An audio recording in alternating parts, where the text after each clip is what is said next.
Here's a quick tip about what you must know before your electric underfloor heating install. Today we're going to cover floor finishes and what you need to consider.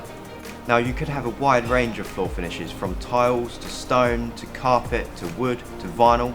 Any of these things can be heated. If you have a tile or stone floor, we have two systems in our range.